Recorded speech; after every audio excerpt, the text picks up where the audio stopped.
Netflix, one picture never tells the whole story. One character insists early in 13 Reasons Why Season 2, which debuts Friday on Netflix.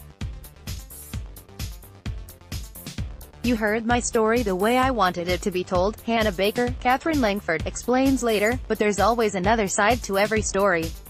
Variations on these sentiments are expressed over and over again throughout the early episodes of the drama's new season, as if creator Bryan Yorkey and everyone else involved feels pressured to explain the series' continued existence. They should. The first season had its flaws, not enough story to fill 13 hours, a problem most Netflix dramas share, but more pronounced here, a penchant for ominous melodramatic warnings with no real payoff, and a graphic scene depicting Hannah's suicide that many viewers felt glamorized the act, but its best moments approached the thoughtfulness and emotional power of classic dramas about teens like My So-Called Life and Friday Night Lights.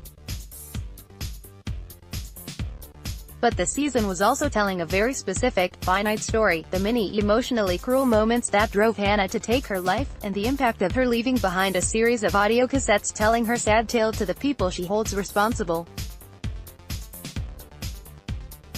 The first season solves the mystery of why Hannah did it, as much as a thing like that can be, and why each member of the Bakers dozen received the tapes, and it ends with her friend Clay Jensen, Dylan Minette, giving the tapes to her parents as they prepare to sue the school district for indulging the toxic atmosphere that destroyed their daughter. By the end, it had largely used up the plot of the best-selling YA novel by Jay Asher that inspired it, and there was no real reason to keep going.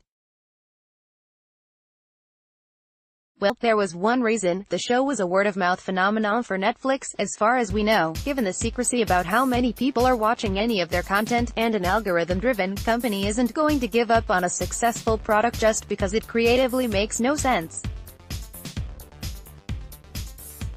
So Yorkey and his collaborators pick up 5 months after Hannah's death, as Olivia Baker, Kate Walsh, is about to put the school on trial. Clay is immersing himself in a new relationship to try to stifle his grief, and 2 new conspiracies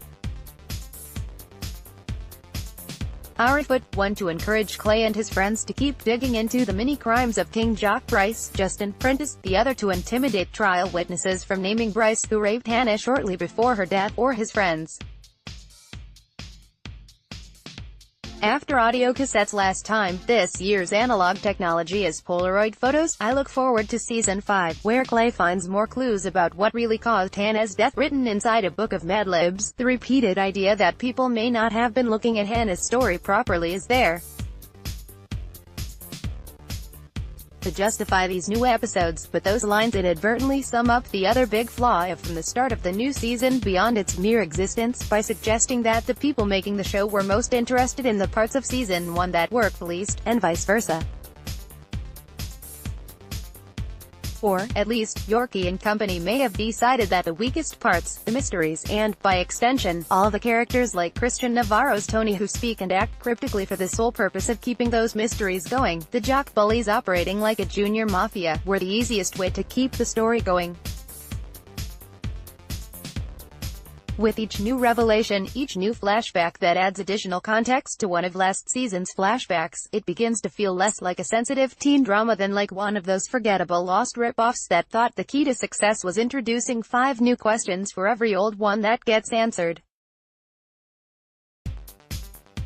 Netflix, it's really disheartening, and led me to tap out after only 4 of the 13 episodes, despite continued strong work from so many members of the ensemble.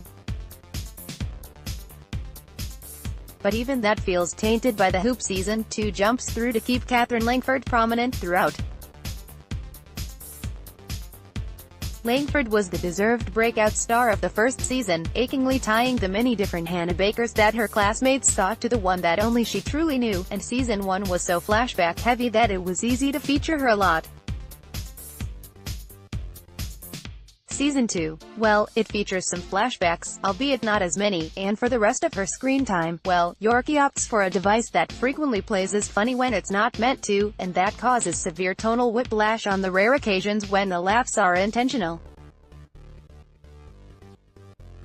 On the eve of the trial, Mrs. Baker tells her lawyer Dennis Wilson Cruz that she rejected the school's settlement offer because it included a non-disclosure agreement.